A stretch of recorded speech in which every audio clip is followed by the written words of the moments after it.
Bueno, vamos a terminar y vamos a continuar con la anatomía del trauma, ¿sí? Con lo que tienen que recordar para las clases subsiguientes, que vamos a ver la parte de trauma. ¿Ok? Bueno, hemos visto la clase pasada, cabeza y cuello, habíamos visto la región craneal, calota, base de cráneo, regiones de la cara, hemos visto los triángulos del cuello y las regiones cervicales. Vamos a ver ahora tórax, abdomen y pelvis, que es lo importante. Nos vamos a meter ahora dentro de los grandes continentes, de los 3 grandes continentes. Continente torácico, continente abdominal y continente pelviano. En cada una de estas regiones, obviamente a la víctima siempre la vamos a tratar desde la periferia, desde las paredes. Yo tengo que saber que no es lo mismo cuando yo hablo de tórax, que cuando yo hablo de caja torácica, que cuando yo hablo de cavidad torácica. Son 3 cosas diferentes. Cuando hablamos del tronco, hablamos de 3 partes del tronco: tórax, abdomen y pelvis. Son los 3 grandes continentes. Vamos a ver que en cada región tengo paredes, que son paredes cutáneas, paredes musculares, paredes óseas y también paredes aponeuróticas. Y después tengo un contenido. Dentro del tórax tengo la caja torácica y tengo la cavidad torácica, que no son los mismos límites, que tienen diferencias. Pero vamos a empezar por la superficie. Vamos a empezar por la cubierta cutánea, vamos a empezar por la piel. Cuando yo hablo de tórax, cuando yo hablo estrictamente de tórax, hablo de una región superficial, de una región que está enmarcada en regiones cutáneas. Cuando yo hablo de tórax, hablo de la región delimitada entre el cuello hacia arriba y el reborde costal hacia abajo. Cuando yo hablo de tórax, hablo de este segmento. Cuando yo hablo de cavidad torácica, y esto es muy importante que lo tengan en cuenta, hablo de los espacios que están adentro de este tórax. Claro, ¿qué cosa separa el tórax del abdomen? Dentro de mi tórax vamos a encontrar un grupo muscular llamado diafragma.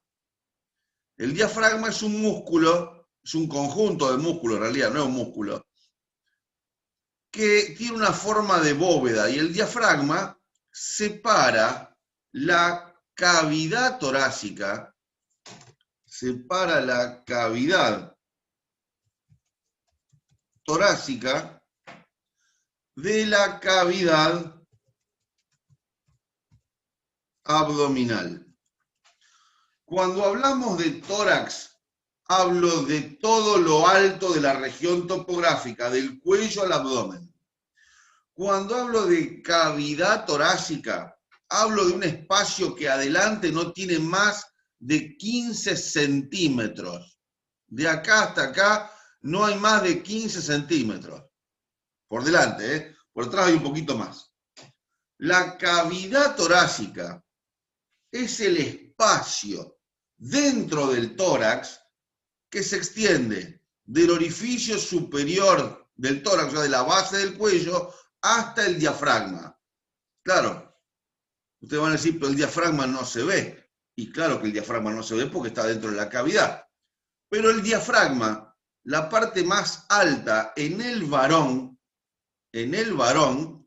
está a nivel del pezón. En el varón, el diafragma está a nivel del pezón. Y en la mujer, y bueno, varía, ¿bien? No es que varía el diafragma, varía el pezón. Hay mujeres que tienen el pezón a nivel de la quinta costilla, y hay mujeres que por el aumento del tejido adiposo mamario puede llegar hasta la fosa ilíaca, ¿bien? Pero bueno, en realidad puede tener el pezón arriba, en el medio, abajo, en la rodilla. Entonces decimos que el diafragma lo vamos a posicionar anatómicamente a nivel de la quinta costilla. La quinta costilla se encuentra en el varón también a nivel del pezón, pero la quinta costilla en la mujer está a nivel de la quinta costilla. Entonces la quinta costilla es el límite entre cavidad torácica y lo que llamamos cavidad abdominal subtorácica. Esta región que ven acá, ¿está en el abdomen? ¿Está en la cavidad abdominal? Sí, pero está protegida por las costillas. Y esto es lo que llamamos hipocondrio derecho, epigastrio, hipocondrio izquierdo. En estas regiones de la cavidad abdominal, llamamos cavidad abdominal subtorácica, y acá vamos a encontrar, por ejemplo, el hígado. Acá vamos a encontrar el estómago y el esófago. Acá vamos a encontrar también el vaso. Entonces, una cosa es hablar del tórax y otra cosa es hablar de la cavidad torácica. Quiere decir que toda lesión que yo tenga por arriba de la quinta costilla es una lesión que está en el tórax, pero afecta órganos de la cavidad torácica. Corazón, pulmón, esófago, grandes vasos. Una lesión que esté por debajo de la quinta costilla es una lesión del tórax, pero que afecta a órganos de la cavidad abdominal. Hígado, vías biliares, esófago, estómago, vaso, riñones. Entonces ya vamos a empezar a ver que no es lo mismo en qué parte del tórax yo me encuentre. ¿Cómo vamos a dividir entonces al tórax? Al tórax lo vamos a dividir como si fuese, ¿se acuerdan el famoso juego de la batalla naval? Que teníamos líneas verticales, líneas horizontales, íbamos poniendo el barquito, A1, agua, B2, hundido, bueno, esto es más o menos parecido. En el tórax voy a tener líneas topográficas horizontales reales, que las puedo tocar, que las puedo lesionar, y líneas verticales imaginarias. ¿Para qué me sirve esto? Para delimitar una lesión, para informar una lesión y para saber dónde estoy ubicado. Vamos a las líneas horizontales. Bueno, las líneas horizontales van a ser las costillas. Las líneas horizontales van a ser las costillas y los espacios intercostales. Sabemos que tenemos 12 pares de costillas, de las cuales la primera costilla no se palpa nunca. Pero yo puedo palpar de la segunda a la 12ª costilla. ¿Cómo se palpan las costillas? ¿Cuál es la forma de palpar las costillas? Debo buscar el esternón en la línea media. Debo buscar el esternón. El esternón es el hueso formado por 3 partes, que era el manubrio, el cuerpo del esternón y el apéndice sifoides, que es una prolongación cartilaginosa que se va osificando progresivamente. Lo importante acá es lo siguiente, y así se cuentan las costillas y así encontramos las costillas. En la articulación entre el cuerpo del esternón y el manubrio del esternón, este es el manubrio, lo que se tocan aquí arriba, este es el cuerpo del esternón. Entre el cuerpo y el manubrio hay un ángulo que se puede tocar muy bien por debajo de la piel, la parte alta del esternón. Si ustedes se lo tocan, duele, es bien salidito hacia afuera. Este ángulo, esa articulación se denomina ángulo de Lewis. Ángulo de Lewis. Ángulo external de Lewis. Ese ángulo external de Lewis se palpa por abajo de la piel, bien una saliencia por abajo de la piel, se palpa muy bien en varón y en mujer. Ese ángulo de Lewis yo debo tocarlo con mi dedo índice, o con el dedo que ustedes quieran, y prolongar mi dedo hacia afuera.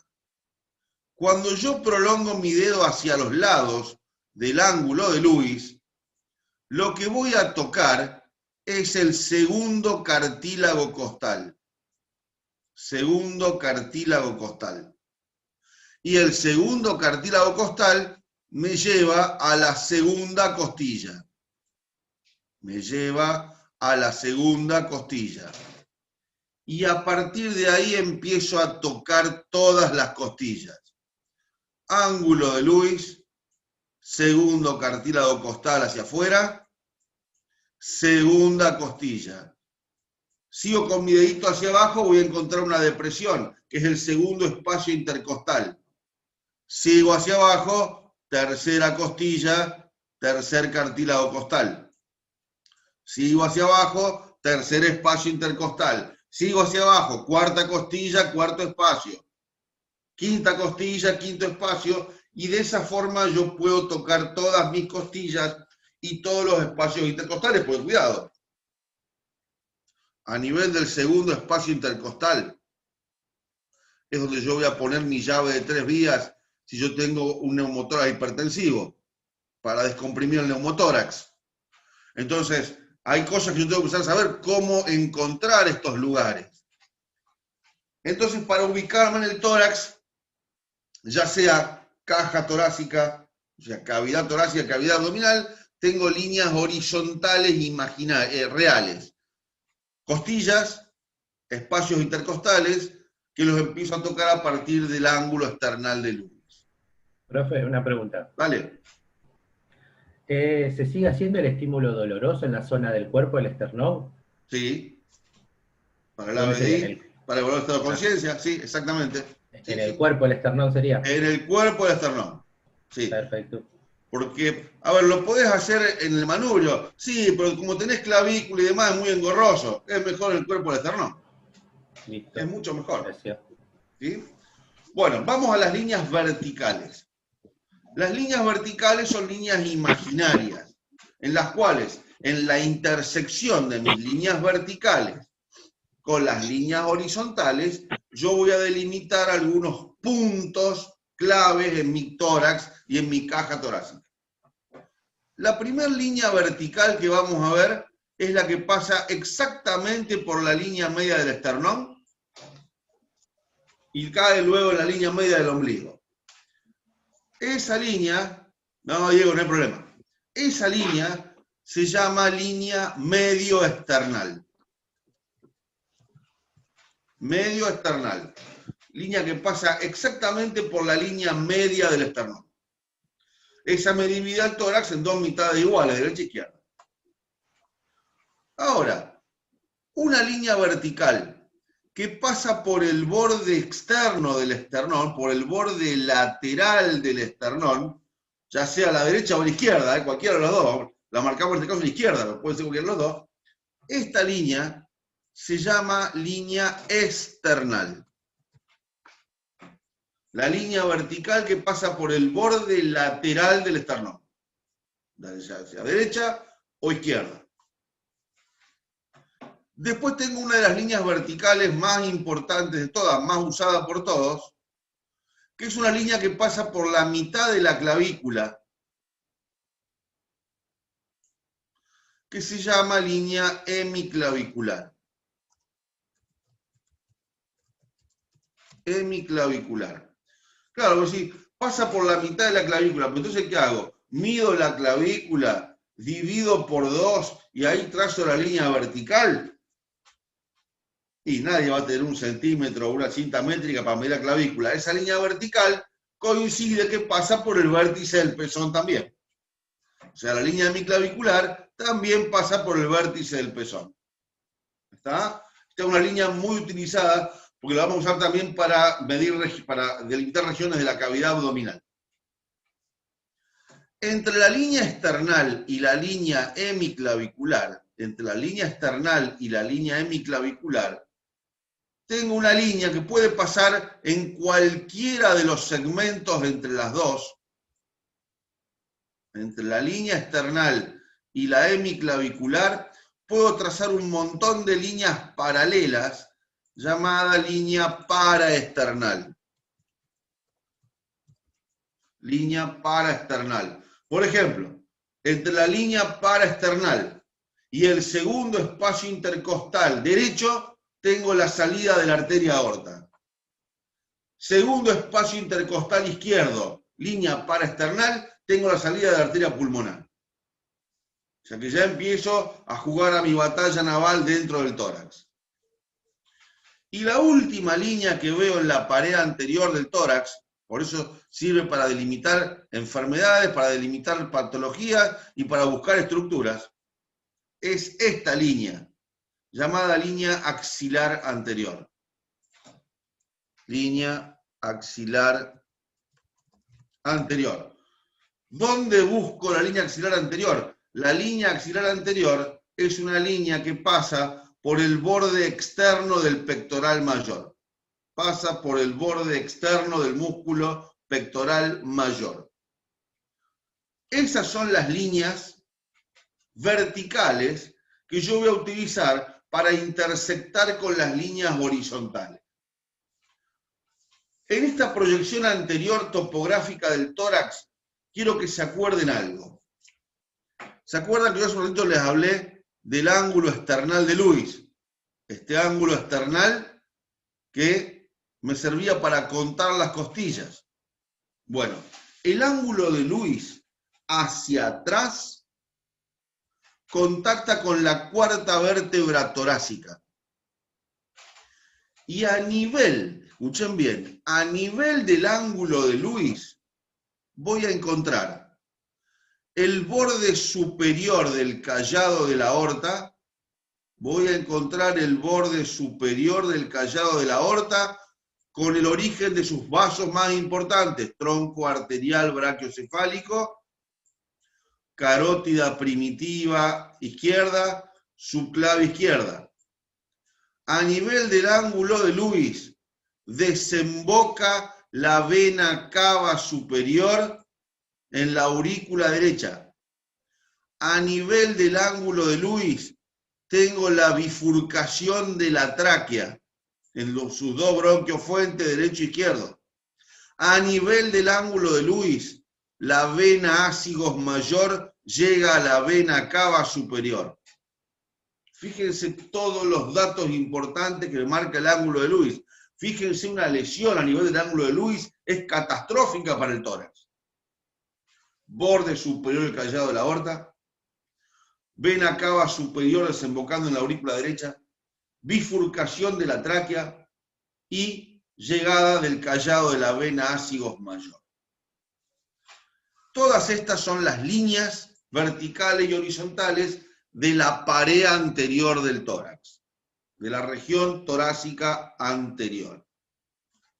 Ahora, en esta pared anterior del tórax también voy a tener regiones, subregiones topográficas. Estas subregiones topográficas van a ser la región pectoral,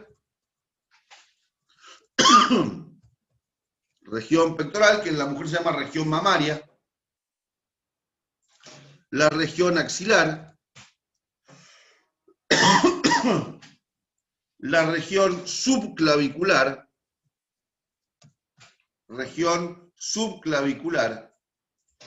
muy importante, porque ahí puede llegar a ser un tipo de punción para la arteria subclavia, la región clavicular,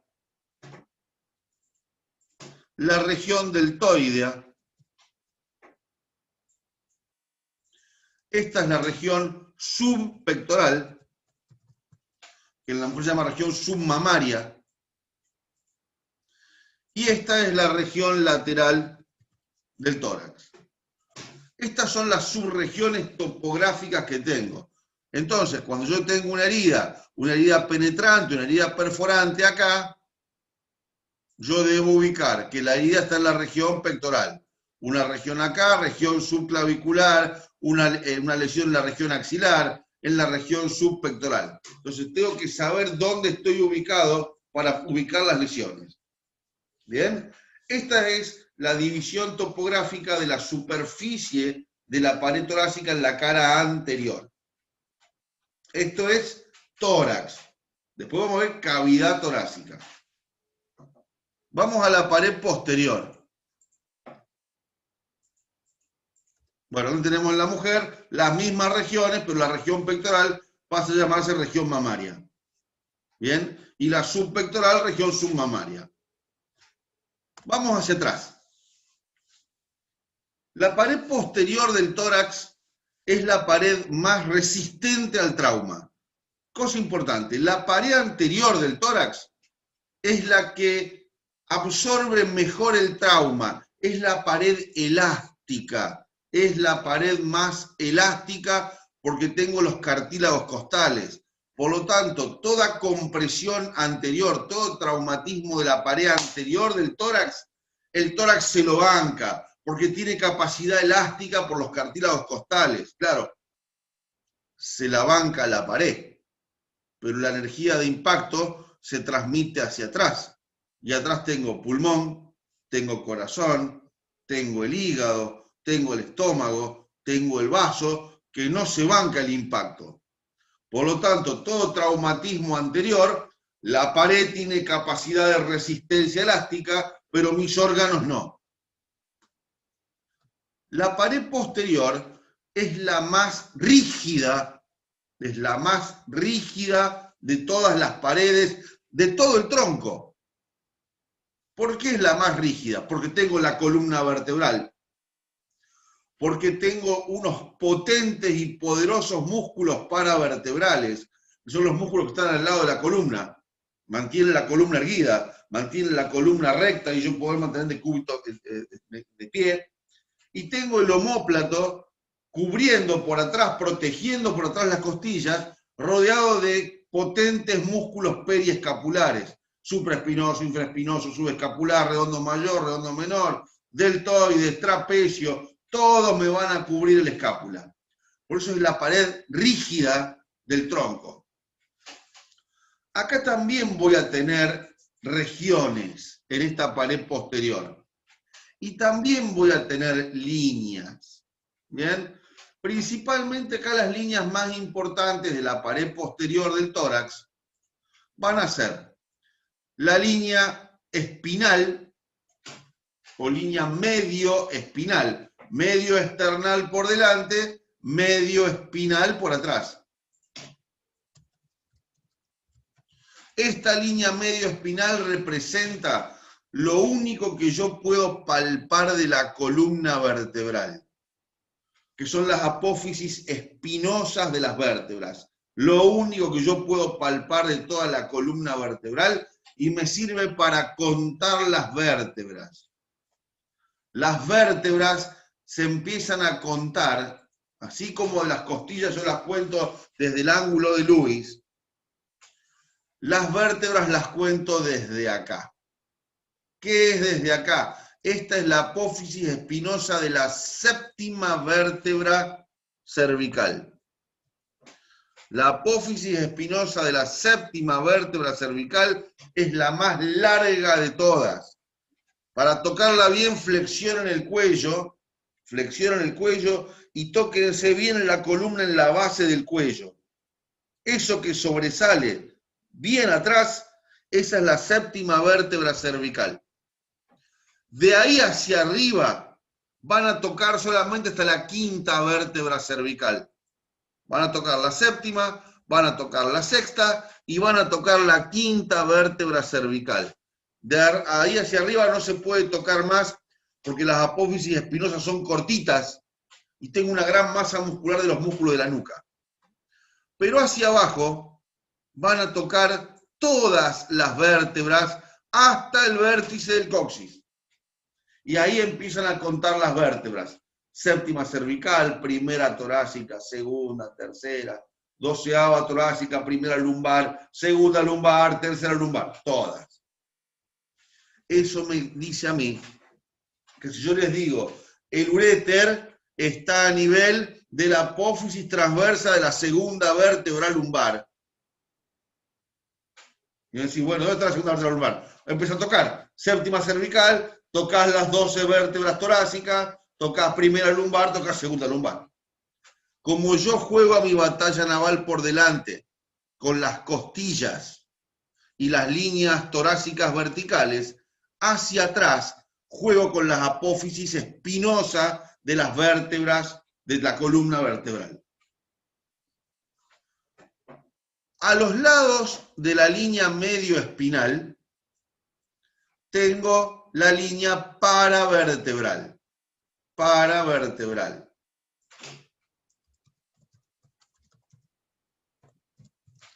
La línea vertical paravertebral es en la que se encuentran los potentes músculos paravertebrales, los canales paravertebrales. Es una zona de gran resistencia al trauma. Gran resistencia al trauma, pues son músculos muy potentes. Después tengo otra línea vertical que pasa por el borde interno del omóplato. Línea que pasa por el borde interno del omóplato. Esa línea se llama línea interescapular. Esta es una línea variable. ¿Por qué? Porque si yo llevo mi omóplato hacia afuera, como esto, si yo me abrazo, me toco los hombros en forma cruzada, los omóplatos van hacia afuera. Por lo tanto, la línea se abre. Si yo llevo los hombros hacia atrás, los omóplatos van hacia adentro. La línea interescapular se cierra. Si yo quiero auscultar un paciente en la región dorsal, le pido que se toque los hombros en forma cruzada, abra el interescapular y ahí tengo todo el campo pulmonar posterior. Esa es mi línea posterior o línea interescapular. Es una línea variable. Tiene apertura y cierre según los movimientos del omóplato. ¿Qué otra línea importante tengo? Esta línea que está acá, que es la línea axilar posterior. Línea axilar posterior. La línea axilar anterior es la línea que me cubría el borde externo del pectoral mayor. Bueno, la axilar posterior me cubre el músculo dorsal ancho, el borde externo o la pared posterior de la axila, que es el músculo dorsal ancho.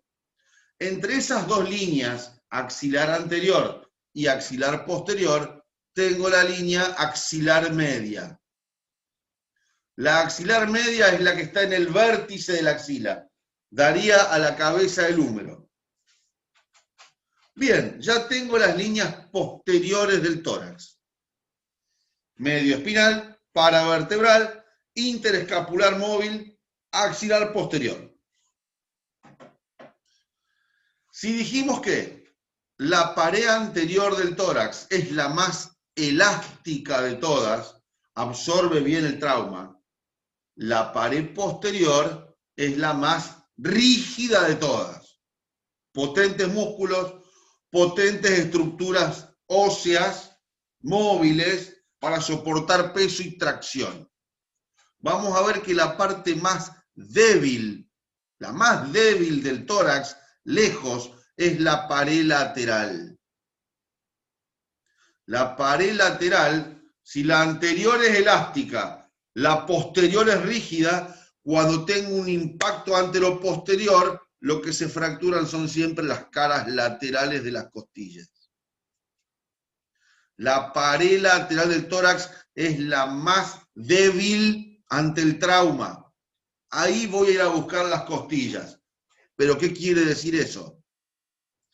Quiere decir que si ante un impacto yo tengo fracturas y lesiones en la pared posterior del tórax, que es la más rígida de todas, quiere decir que la transferencia de energía fue altísima. No venía a 20 kilómetros por hora. Si tengo una fractura de esternón, si tengo una fractura de cartílagos costales por delante, que es la pared más elástica que supuestamente se banca el trauma, quiere decir que la transferencia de energía fue altísima para poder fracturar el esternón. Y si tengo fractura de esternón, y si tengo fractura de columna vertebral, mamita lo que tengo adentro del tórax. ¿Qué le puede esperar al corazón? ¿Qué puede esperar el pulmón? ¿Qué puede esperar el hígado? ¿Qué puede esperar el estómago? Si tengo lesiones fracturarias en las paredes más elásticas y más rígidas. La pared lateral es la que se fractura generalmente siempre, pero con poca lesión de órganos internos. Porque la energía rompe las costillas, pero me protege por lo menos, generalmente me protege los órganos internos. A lo mejor pellizcará la pleura, pellizcará un poquito el pulmón. El gran problema son los traumatismos y fracturas de pared anterior y posterior del tórax, porque están preparados para soportar trauma. Cuando ya no resisten más, la destrucción es casi completa. ¿Bien? En mi pared posterior también tengo regiones. Tengo la región escapular, adelante era la región pectoral, ahora la región escapular. Tengo la región supraescapular.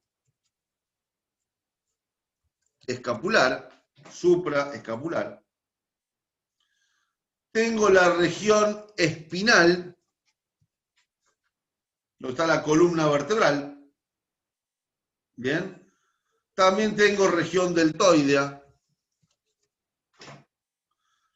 Tengo región axilar. Y aquí abajo tengo la región tóraco-lumbar.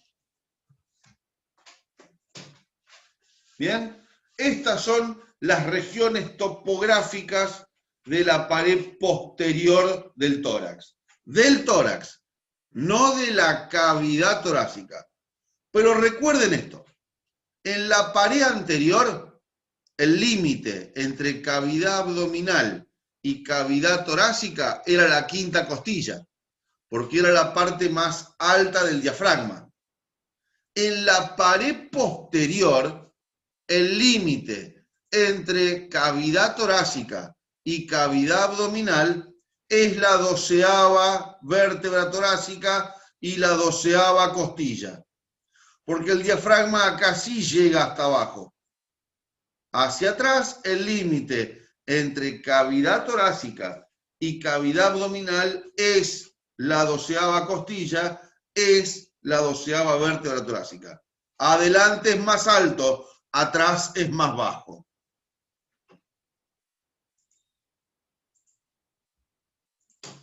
Todo esto después lo vamos a ver en trauma, ¿bien? Cuando, a ver, ¿dónde vamos a utilizar esta región? Cuando pongamos una víctima en la tabla espinal larga, lo que hacemos es inmovilizar la pared posterior del tórax, la pared posterior del abdomen, la pared posterior de la región glútea. Esto es lo que estamos inmovilizando, la columna vertebral, como si fuera un único bloque. Bien. Y ahora nos vamos a meter dentro de estas cavidades. Y acá tenemos lo que yo les contaba recién. En la pared anterior, el diafragma me divide la caja torácica en dos cavidades. Cavidad torácica, cavidad abdominal subtorácica. Y en la cara posterior, el diafragma también llega hasta el límite inferior del tórax. Por lo tanto, en la cara posterior es más alta. Cavidad torácica, cavidad abdominal. Muy bien. Ahora nos vamos a introducir dentro de la cavidad torácica. Dentro de mi cavidad torácica, donde vuelvo a tener, fíjense, la expansión diafragmática hasta la quinta costilla por delante, y hacia atrás, 12ª costilla, bien bajo hacia atrás. Dentro de mi cavidad torácica, yo tengo dos espacios. Dentro de mi cavidad torácica tengo dos espacios. Un espacio que se encuentra entre la cara interna de ambos pulmones, un espacio medio que se denomina mediastino. Van a hablar de neumomediastino, van a hablar de derrame mediastínico, van a hablar de lesiones mediastínicas. El mediastino es el espacio real de mi cavidad torácica, es el espacio real de mi cavidad torácica limitada hacia abajo por el diafragma hacia arriba por el orificio superior del tórax, hacia arriba por el orificio superior del tórax, primera costilla, manubrio esternal, primer vértebra torácica. Hacia afuera por la cara interna del pulmón. El pulmón no participa en el mediastino. El pulmón le forma la pared lateral al mediastino. Hacia adelante tengo el esternón y hacia atrás tengo la columna vertebral. Todos esos son los límites del mediastino. Profe, ¿puede repetir la superior? Puedo Se me repetir cortó justo. entonces. Vamos con los límites. La de arriba se me cortó, ¿no? Bueno, el límite superior es el orificio superior del tórax, formado por la primer costilla, borde superior del esternón y primer vértebra torácica.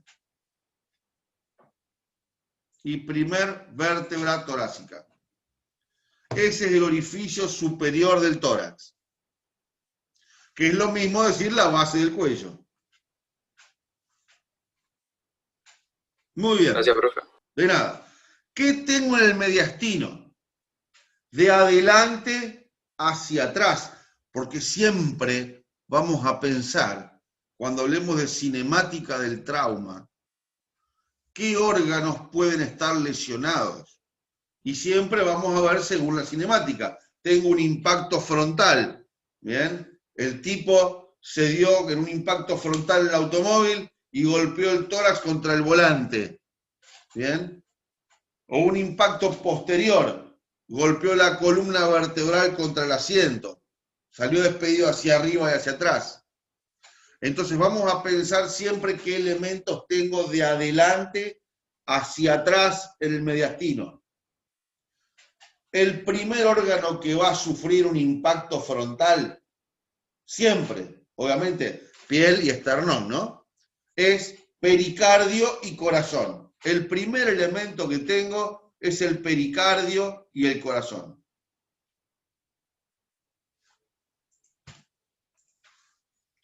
En la cara anterior del tórax, yo tengo aurícula derecha, ventrículo derecho y solamente la punta del ventrículo izquierdo.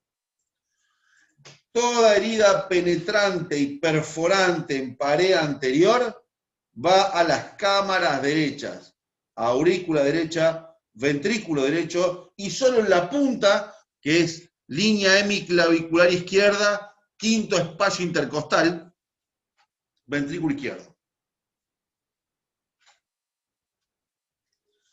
¿Qué otro elemento tengo por delante? Sería como número 2, al mismo nivel que el corazón. El timo.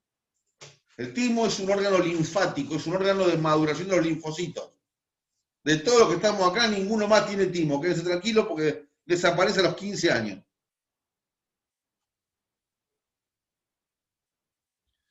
En la parte alta, por arriba del corazón, tengo los 3 principales vasos. Los 3 grandes principales vasos. Tengo vena cava superior,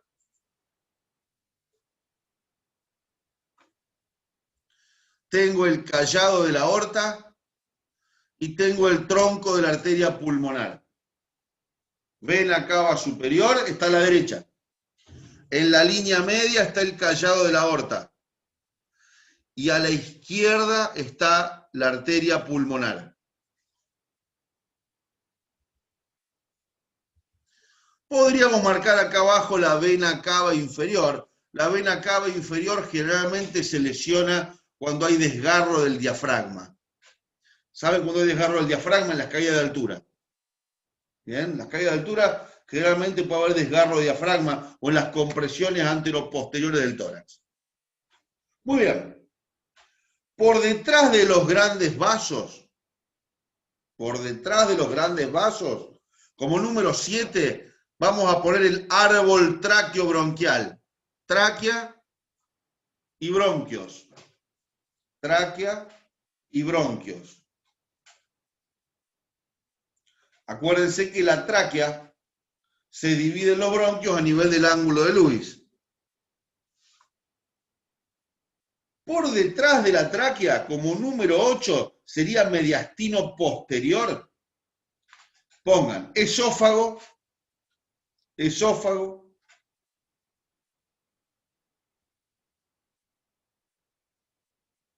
aorta torácica descendente, aorta torácica descendente,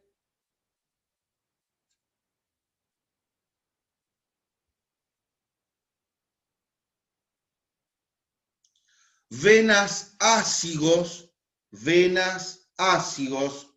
ácigo quiere decir impar, porque hay 3 venas, 2 a la derecha, 2 a la izquierda y 1 a la derecha. Y el conducto torácico, que lleva linfa. Eso sería lo que está pegado a la columna vertebral, atrás. Entonces, esófago, aorta torácica descendente, venas ácigos y conducto torácico. Esa es la progresión si voy de adelante hacia atrás. O si voy de atrás hacia adelante, al revés, por supuesto. Muy bien. Eso es mediastino. Todo lo que no es mediastino se llama campo pleuropulmonar. El campo pleuropulmonar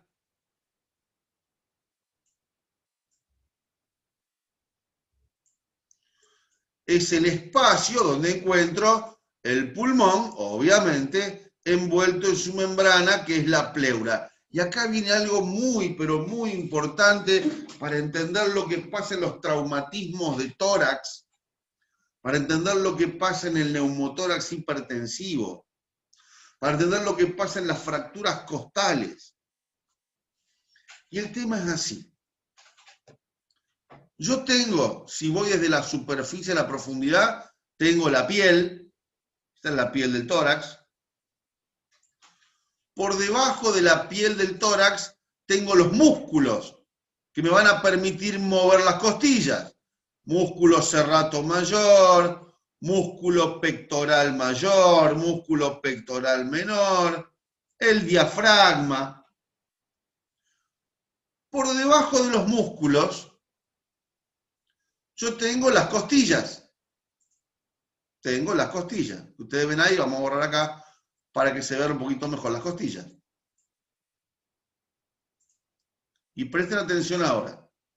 Pero caramba. Acá están las costillas con los músculos intercostales. ¿Qué hay por debajo de las costillas? Por debajo de las costillas, en todo el tórax, hay una membrana, hay una lámina de tejido fibroso, que es una aponeurosis que está en toda la pared interna del tórax, también está en la pared interna del abdomen y en la pared interna de la pelvis. Esta lámina, esta aponeurosis, en el tórax se llama fascia endotorácica. Este es el elemento fundamental para la respiración. Fascia endotorácica. ¿Vieron cuando ustedes compran alguna vez un costillar para hacer la parrilla? ¿Les pasó alguna vez comprar un costillar? Sí, me imagino que sí. Que tenés toda la carne, tenés las costillas, y cuando ves el costillar por dentro, ves una lámina transparente, que cuando vos prendés fuego eso después se despega. ¿La vieron? Esa lámina, esa membrana transparente, translúcida que está por dentro de las costillas. Bien, esa membrana se llama fascia endotorácica. Lo tiene la vaca y también la tenemos nosotros. La fascia endotorácica está pegada, está adosada, está adherida a la pleura parietal, a la pleura, la membrana que cubre el pulmón y tapiza las paredes. la fascia endotorácica está pegada a la pleura parietal. La pleura parietal ingresa adentro del pulmón y se pasa a llamar pleura visceral. La pleura visceral adentro del pulmón hace tabiques dentro del pulmón. La pleura visceral genera tabiques que se llaman segmentos pulmonares. Y pegados a la pleura visceral están estos lobitos que son los alvéolos. Los alvéolos por donde voy a hacer el intercambio gaseoso. La fascia endotorácica está pegada a la pleura parietal. La pleura parietal se continúa con la pleura visceral y la pleura visceral tiene pegados los alvéolos. Los alvéolos no están flotando adentro del pulmón. Están pegados a la pleura visceral. ¿Y todo esto para qué? Para lo siguiente. ¿Cómo mierda hace uno para respirar? Cuando una persona contrae los músculos respiratorios, contraes el diafragma, contraes el pectoral mayor, contraes el serrato mayor, los músculos no mueven el pulmón. Los músculos ni tocan el pulmón. Los músculos mueven las costillas. Las costillas mueven la fascia endotorácica. La fascia mueve la pleura parietal. La pleura parietal mueve la pleura visceral, que abre los alvéolos y se genera la transferencia de presiones de gases y el aire entra. Cuando yo expiro, los músculos se relajan, llevan las costillas hacia adentro, que comprimen la fascia endotorácica, que comprimen la pleura parietal, que comprimen la pleura visceral, que me cierra el alvéolo. Por lo tanto, para que yo pueda respirar, es un mecanismo muscular, óseo, aponeurótico, pleural parietal, pleural visceral alveolar. ¿Qué pasa si a mí se me fracturan 3 costillas? Fracturé una costilla acá, fracturé una costilla acá, fracturé una costilla acá. Al estar fracturadas, los músculos no mueven las costillas. Si la costilla no se mueve la fascia. Si la fascia no se mueve la pleura. Si la pleura no se mueve, no se abre el alvéolo. Por eso en las fracturas costales no puedo ventilar. La ventilación se encuentra detenida en las fracturas costales. A mayor cantidad de costillas fracturadas, menor es la cantidad de pleura que puedo mover, menor es la cantidad de pulmón que se puede oxigenar. Por lo tanto, ¿qué hago con un paciente con fracturas costales? Le meto oxígeno. Lo tengo que ayudar a ventilar. Si no le fijo el hemitórax que está fracturado, no va a poder expandir. Por eso lo que hago es fijarle el segmento del tórax fracturado con el miembro superior.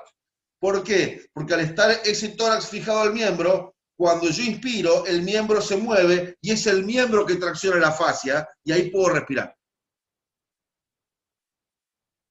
¿Se entiende? ¿Por qué hago la maniobra que hago cuando tengo una fractura costal? ¿Por qué lo fijo a un miembro o por qué lo fijo a algo rígido? Para que eso traccione más a la fascia a la pleura abre el alvéolo. Porque la conexión es directa. ¿Qué pasa cuando tengo una perforación del espacio intercostal? Tengo un neumotórax hipertensivo, tengo un agujero acá.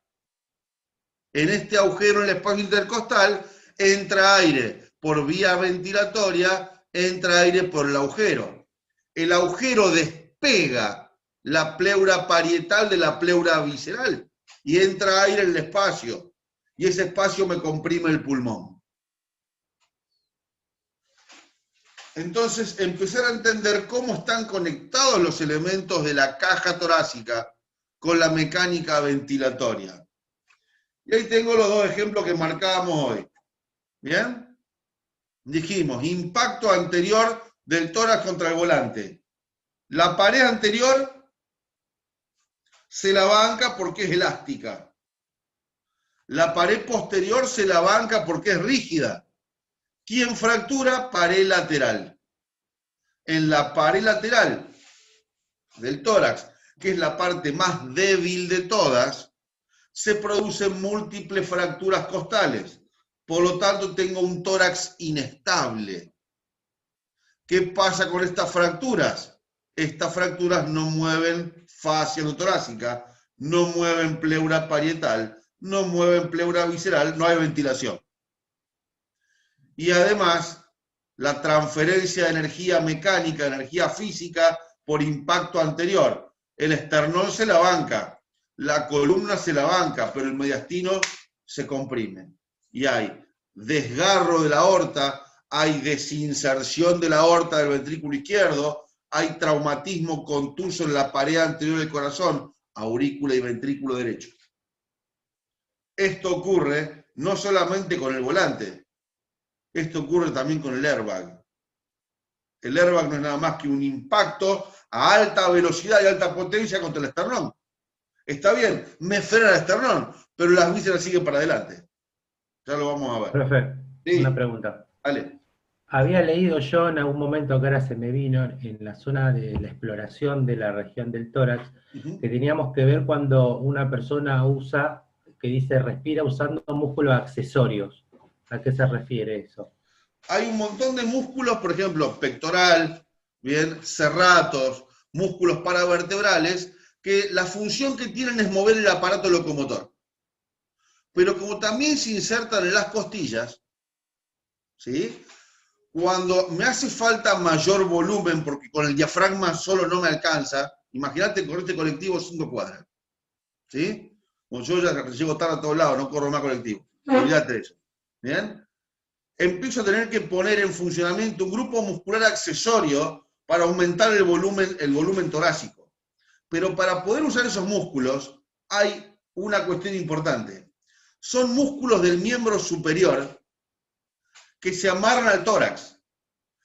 Para poder usar estos músculos, yo tengo que fijar el miembro superior. Debo agarrarme a algo. Fíjate vos, mira un tipo que está cansado, que no puede respirar, ¿qué hace? Se agarra a la pared. Se agarra la rodilla. Tiene que tener los miembros superiores fijos. Entonces, al tener los miembros superiores fijos, expande con los músculos y expande el tórax. ¿Qué pasa un tipo, un politrauma que tiene fractura de húmero y fractura torácica? Cuidado, no hay nada peor para un paciente de trauma que tenga lesiones torácicas y lesiones en los miembros. Porque si tiene lesiones en los miembros no puede usar los músculos accesorios. Eso es importante. Eso que vos preguntaste, Pablo, es importantísimo. Entonces yo le voy a poner una tabla espinal larga, tiene las fracturas costales y los miembros libres y no está respirando, no está ventilando, está en insuficiencia ventilatoria. No puede usar los músculos accesorios. Cuidado con las víctimas de trauma que tienen fracturas en el miembro superior. No se pueden fijar a nada para poder respirar. Esa es la causa de muerte en la antigüedad de los romanos con la crucifixión. Generaban dolor, fracturas en muñeca, fracturas en tobillo y no se podían sostener con los músculos ventilatorios, morían de un paro ventilatorio, de insuficiencia ventilatoria. Fíjate desde dónde conocemos los músculos accesorios. La muerte de la crucifixión era por esta causa. ¿Bien? El dolor lleva a hiperexcitación del centro respiratorio. Dolor. ¿Bien? Entonces tenía tanto dolor, tenía tanta hiperexcitación respiratoria que necesitaba poder respirar. Se fijaba con los tobillos y con las manos a la cruz. Fractura de muñeca, fractura de tobillo. A la mierda. Profe, ¿puedo preguntar justo? no me quiero salir. Y a Jesucristo, que le hicieron una herida punzante, tenía un neumotórax. Exactamente. Exactamente. Mirá, digamos. Si los romanos sabían anatomía, nosotros no podemos no saberlo. ¿Sí? Claro, exactamente. Exactamente. Le hicieron un neumotórax desde abajo. Más la hemorragia, más la hipovolemia. O sea, a ver, que es hijo de puta, ¿eh? Eran un montón de causas. Más la irritación neurovegetativa simpática, un quilombo, un desastre. Bien, fíjate vos, y acá tenés el neumotórax. Herida penetrante, que lo que hace, no toca el pulmón, pero lo que hace es separar el espacio pleural. Si yo separo el espacio pleural, cuando ingresa aire por mecanismo valvular y no puede salir, empieza a comprimir el pulmón, genera una telectasia. Entonces, ¿cuál es el objetivo? O cierro el agujero, y le hago un mecanismo valvular que es el bolsillo de 3 lados, ¿bien? Para que en inspiración no entre el aire y en expiración salga, o le metemos la llave de 3 vías en el segundo espacio intercostal. Eso lo vamos a ver después en la maniobra del trauma. ¿Ok? Y ahí tengo, fíjense, heridas anteroposteriores, un taponamiento pericárdico, una ruptura aórtica, esto es mediastino, ¿eh? Este es el corazón, este es el pericardio lleno de sangre. Todo esto que ven acá es sangre, se rompe la aorta por un traumatismo anterior. Este fue un traumatismo anterior, un accidente de tránsito, en donde el tipo golpea el esternón contra el volante y lo que hace es romper la raíz de la aorta. ¿Bien? Ruptura aórtica, rompe la raíz de la aorta y como está dentro del pericardio, la sangre queda dentro del pericardio. Pero es tan rápida y es tan grande el volumen de sangre que hace un taponamiento pericárdico. Este es el hígado. Este es el pericardio lleno de sangre por ruptura aórtica. Y ahí tengo la pared anterior. Pectoral mayor, que es un músculo respiratorio accesorio. El deltoides también. El serrato mayor, también otro músculo accesorio. El pectoral menor, pero para usar estos músculos tenés que fijar, anclar el miembro superior. ¿Aquí estamos? Bueno, tómense 5 minutos de descanso. Un pichí y seguimos. 5 minutos. Bueno, entonces tenemos las paredes, ¿sí? Pared anterior, pared lateral y pared posterior con los potentes músculos paravertebrales o paraespinales que me daban la rigidez de esta región posterior. Pasemos ahora al abdomen. Pasemos ahora al abdomen. No es lo mismo, volvemos otra vez, abdomen que cavidad abdominal. Bueno, si yo tuviese que decir qué es el abdomen es la región del tronco ubicada entre el tórax y la pelvis. ¿Sí? Pero también vamos a dividir el abdomen en diferentes regiones. También vamos a dividir el abdomen en diferentes regiones. El límite superior de la cavidad abdominal, ¿cuál va a ser? Y bueno, el mismo límite inferior que la cavidad torácica. El límite superior es el diafragma. Límite superior es el diafragma a nivel de la quinta costilla. Toda lesión por debajo de la quinta costilla está en cavidad abdominal. Toda lesión por arriba de la quinta costilla está en la cavidad torácica de frente. ¿Cuál es el límite inferior del abdomen? El límite inferior del abdomen es esta línea oblicua, que es la que yo tengo en el pliegue de la ingle, llamada línea inguinal. Esta línea inguinal, ustedes están sentados, bien, la flexión que tienen del muslo sobre el tronco, esa es la línea inguinal. La línea inguinal me divide miembro inferior hacia abajo y cavidad abdominal hacia arriba, cavidad abdominopelviana. Y luego hacia adelante el pubis, que me está marcando parte del suelo de la pelvis. Suelo y pared anterior de la pelvis. Ese es el límite inferior desde la piel. Desde la superficie de mi cavidad abdominopelviana. Ahí tengo la gran cavidad abdominopelviana. Y así como teníamos líneas verticales y líneas horizontales que me dividían en regiones, el tórax, también voy a tener líneas en la cavidad abdominal. Vamos a tener, como si fuera un gran tatetí, vamos a tener dos líneas horizontales. Estas dos líneas horizontales imaginarias son las siguientes. La línea horizontal de arriba se llama línea subtorácica. Es la línea que va a unir los dos bordes inferiores de la parrilla costal, los bordes inferiores de la caja torácica, subtorácica. Y la otra línea se llama línea biilíaca. La línea biilíaca es una línea que pasa por una espina llamada espina ilíaca anterosuperior, que ustedes se la pueden tocar muy bien en la pelvis, en la parte anterior de la pelvis, y es importantísimo que se la toquen. ¿Por qué? Porque inmediatamente por debajo de la línea biilíaca o biespinosa hay una pequeña depresión. Tengo la espina ilíaca anterosuperior arriba, de un lado y del otro. Abajo tengo otra espina llamada espina ilíaca anteroinferior, y el espacio entre las dos es donde va la línea, la cinta pélvica en la tabla espinal larga. Cuando yo voy a empaquetar un paciente en la tabla espinal larga, que tiene las cintas, tiene la cinta que va por abajo de la axila y la cinta que va en el abdomen, va inmediatamente por debajo de esa línea biilíaca. Y es por debajo de esa línea donde debería ir puesto la porción horizontal del cinturón de seguridad. Cuando pongo el automóvil, lo que protege al abdomen, lo que protege a la pelvis del cinturón de seguridad es la barra horizontal que va por debajo de la espina ilíaca. Es un punto de sostén de la pelvis, es un punto de sostén del abdomen y es un punto de sostén de la víctima en la tabla espinal.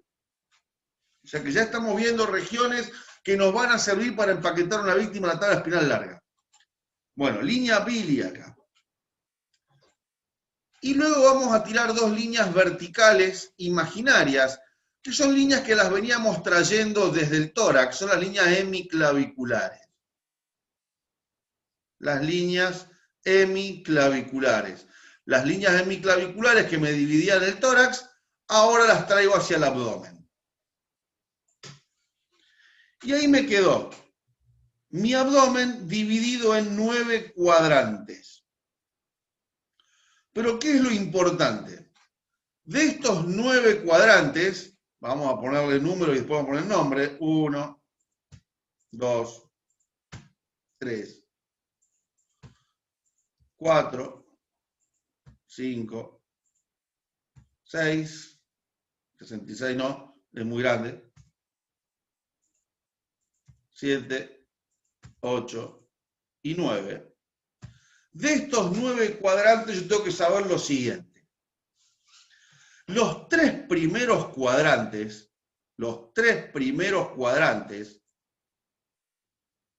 son cuadrantes de la región abdominal que están protegidas por la parrilla costal.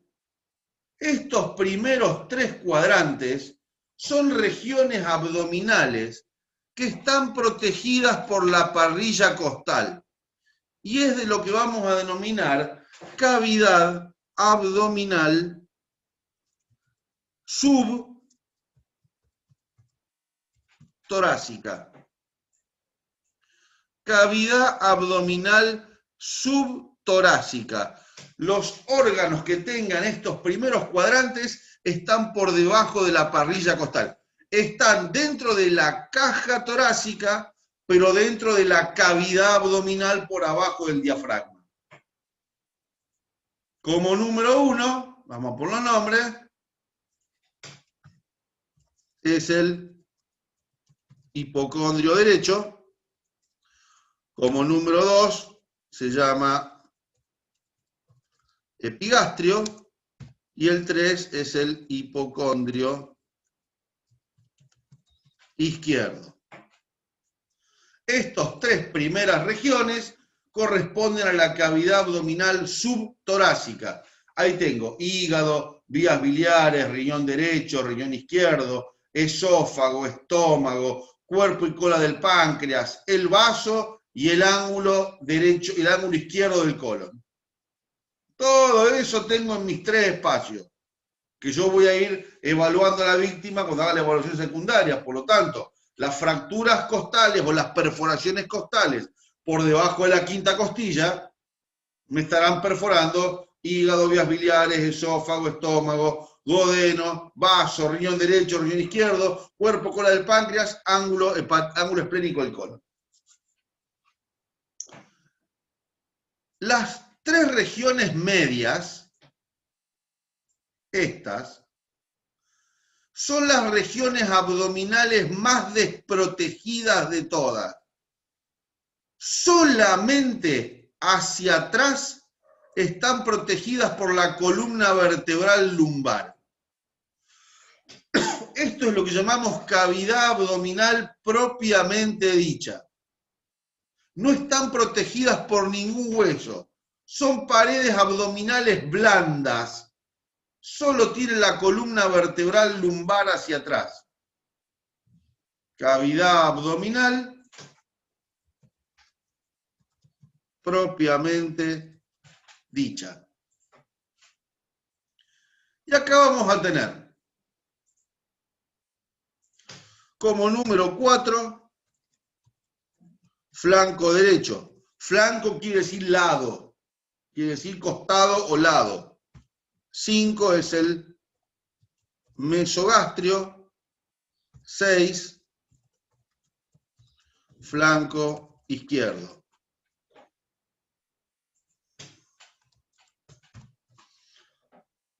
¿Qué tengo acá? Colon ascendente, ciego, intestino delgado, duodeno, colon descendente, aorta abdominal, uréteres, vena cava inferior.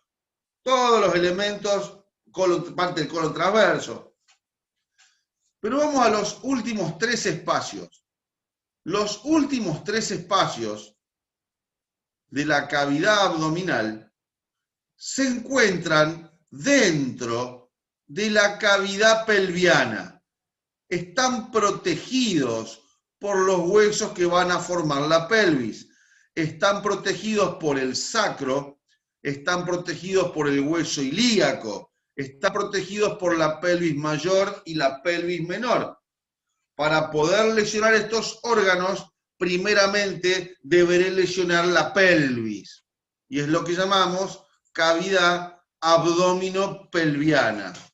Cavidad abdominopelviana. ¿Bien? Es la porción de la cavidad abdominal protegida por la pelvis, protegida por los huesos de la pelvis. Y acá vamos a tener como número 7, fosa ilíaca derecha, importante porque tengo apéndice, la apendicitis, y tengo el ciego, y tengo ovario, y tengo trompa derecha. Como número 8 tengo el hipogastrio, y como número 9 tengo la fosa ilíaca izquierda. Entonces acá voy a tener colon sigmoideo, ciego y apéndice a la derecha, parte final de los uréteres, intestino delgado, senoilion, recto, ano, útero, vejiga, vagina, conductos deferentes, próstata, trompa, ovario, todos los órganos abdominopelvianos.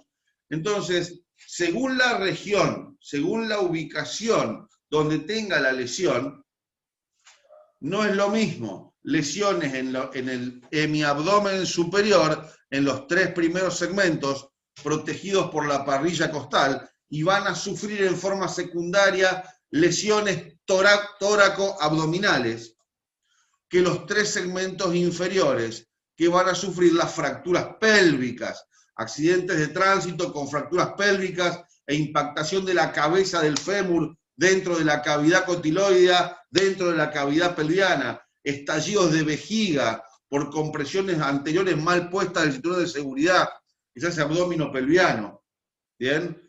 Compresiones por caída vertical, estallido de vejiga, estallido de recto y ano, estallido de apéndice, ¿bien? Son todas regiones importantes a entender. ¿Cómo divido mi cavidad abdomino-pelviana? ¿Cuáles son los límites? ¿Dónde están ubicados los órganos? Tienen que recordar, porque ya lo vieron. ¿Y dónde se proyecta cada una de las paredes? ¿Ok? ¿Entendido entonces lo que es cavidad abdominal? Con las diferentes regiones. Bien, y aquí estoy viendo los espacios que hablamos recién. Epigastrio, ¿bien? Hipocondrio izquierdo, hipocondrio derecho, mesogastrio o región umbilical, flanco izquierdo, flanco derecho, hipogastrio, fosa ilíaca izquierda, fosa ilíaca derecha. Acá está la línea vía espinosa, bien, o biilíaca, de la espina ilíaca anterosuperior, y la línea subtorácica. Y ahí tengo la proyección superficial.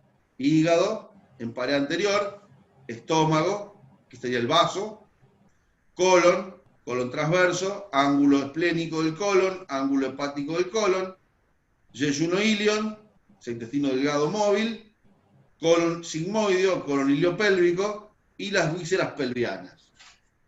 Ahí tengo las proyecciones superficiales, medianamente superficiales de los órganos huecos y el órgano macizo más afectado en el trauma. Esto es proyección media, donde veo ambos riñones ubicados en la pared posterior del abdomen, duodeno y páncreas, que son órganos de la cavidad abdominal peritoneal, pero proyectados hacia atrás, proyectados en la pared posterior.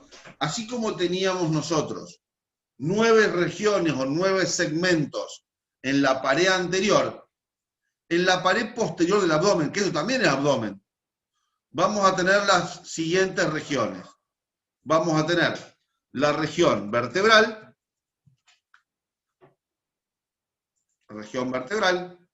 vamos a tener la región lumbar o fosa lumbar, ahí encuentro riñones, vamos a tener la región sacra, que correspondería al hipogastrio, vamos a tener la región glútea, y vamos a tener aquí al lado el flanco izquierdo en este caso. Así se divide la pared posterior del abdomen. Así son las regiones topográficas de la pared posterior. Región vertebral en la línea media, fosa lumbar, los 4 lados de la fosa lumbar, acuérdense, principalmente delimitada hacia arriba por la última costilla, hacia abajo por la cresta ilíaca, hacia adentro por los músculos paravertebrales. La fosa lumbar es la región donde están los riñones. Es la región donde tengo riñón y la primer parte de los uréteres. Eso recuérdenlo. Todo traumatismo en región lumbar, bien, compromete riñón, cápsula renal y uréteres. Región vertebral, importante. Tengo grandes vasos, aorta, vena cava inferior y la cabeza del páncreas. Anótenlo, principalmente en los chicos. Bien, los traumatismos en la región vertebral posterior en los chicos. Siempre suele ser uno de los motivos de las pancreatitis hemorrágicas traumáticas o las laceraciones pancreáticas. Traumatismo vertebral es sinónimo de lesión de cabeza del páncreas. La cabeza del páncreas está ubicada en la región donde tengo mayor cantidad de vasos sanguíneos en toda la cavidad abdominal. Tengo aorta, tengo vena cava inferior. En la región lumbar, uréteres, riñones y suprarrenal. En la región sacra, de atrás hacia adelante, ampolla rectal y el conducto anal. En el aparato reproductor femenino, vagina y útero. En el masculino, próstata y vejiga y uretra. Eso tengo en la región sacra media.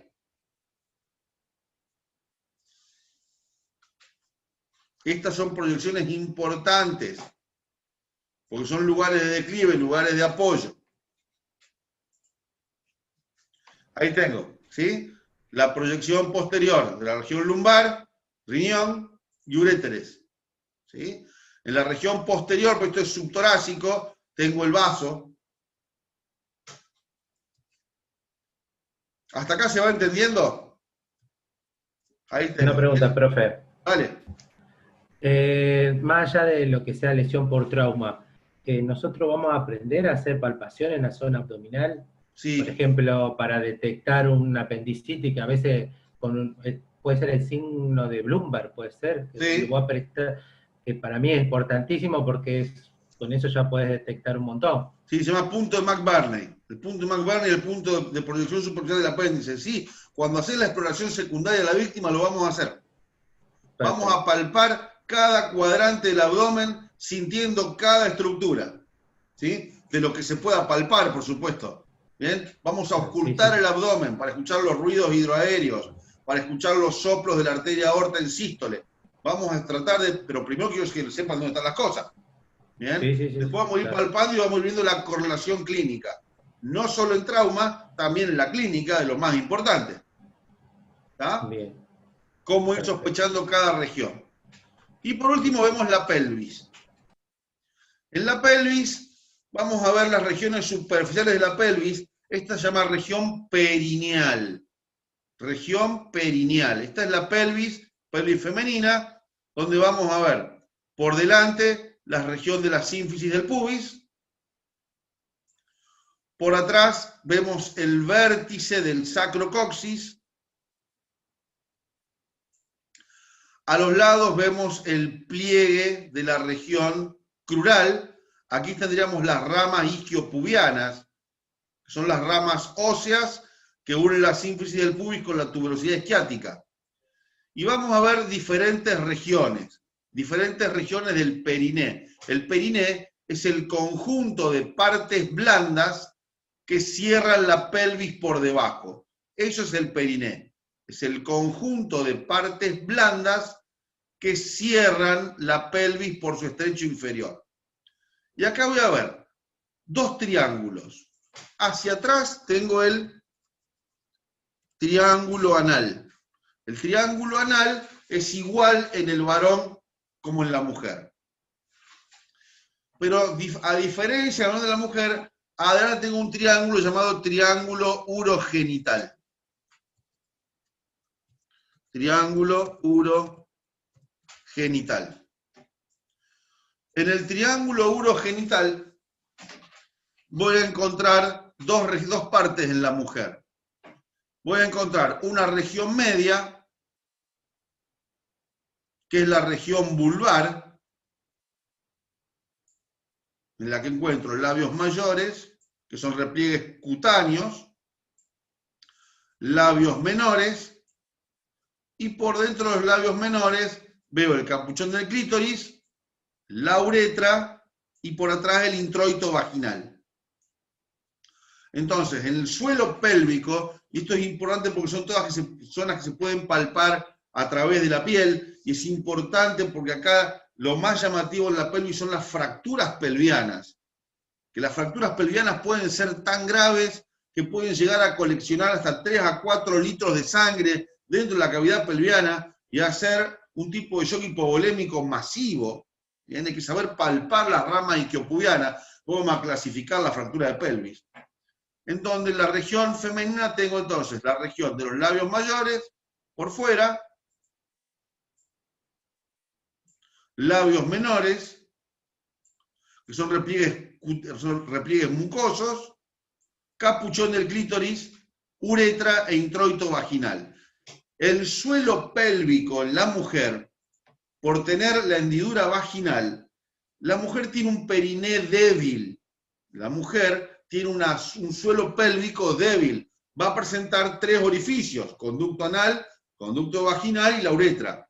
Por lo tanto, en la mujer, lo más frecuente que puede presentar en el suelo pélvico son prolapsos. ¿Bien? Son las caídas por déficit de sustentación del cuello del útero a través de la vagina, prolapsos rectoanales, ¿bien? Prolapsos uterinos a través de la hendidura vaginal. El prolapso es lo más importante y lo más frecuente que tiene la mujer, no en patología traumática, sino en patología por déficit de la fuerza de los músculos del periné, por aumento de la concentración de grasa en el periné, por pérdida de la fuerza ligamentaria en el periné. En cambio, el varón tiene un periné supuestamente más resistente. El introito vaginal a nivel del periné femenino. El periné masculino, bien, es un periné de mayor resistencia porque está completamente cerrado. Si bien el periné masculino también tiene el triángulo anal, obviamente, ano tenemos todo, pero en el varón, en el triángulo urogenital, vamos a tener el periné cerrado, tendríamos la sínfisis del pubis, por el escroto. Las bolsas escrotales son bolsas de contención de los testículos, no de protección. El escroto no protege al testículo en nada, una patada en los huevos lo que menos hace es protegerte el escroto al testículo, lo que hace es de contención y aparte tiene la función de radiador térmico. Lo que hace es mantener un microclima de temperatura de 2 a 3 grados menos de lo que hay dentro de la cavidad abdominal, porque el espermatozoide, para poder madurar y para poder formarse, precisa una temperatura muy particular. El escroto lo que hace es una forma de fuelle que me va a contener dentro de uno de los 3 mecanismos que tiene la temperatura a nivel testicular. El escroto tiene múltiples pliegues transversales, estos pliegues se ven solamente en la cara anterior, en la cara posterior no hay pliegues, y estos pliegues aumentan o disminuyen su espesor según aumente o disminuye la temperatura. Estos pliegues escrotales en la línea media se juntan para formar un rafé, se llama rafé interescrotal o rafé medio. Por detrás del escroto hay otro rafé llamado rafé anoescrotal, que es la intersección de los músculos del periné y la piel superficial en la línea media. ¿Bien? Sobre pelvis superficial, esto es lo que tienen que saber. Los triángulos, los pliegues, cómo está formado el triángulo urogenital en la mujer, cómo está formado el triángulo urogenital en el varón. ¿Ok? ¿Dudas? ¿Preguntas? ¿Ninguna? Bueno, hasta acá vemos hoy. Hasta acá vamos a ver hoy. Ya en la clase que viene nos vamos a meter en lo que es cinemática del trauma y traumatismos por regiones corporales. Ya nos vamos a meter en lo importante, en las patologías del trauma y en la cinemática del trauma. ¿Ok? Chicos, nos vemos en la clase que viene. Dudas y consultas, como siempre, por los canales adecuados. ¿Ok? Les mando un abrazo grande. Nos vemos en la clase que viene. Chao, chao. Chao, chicos.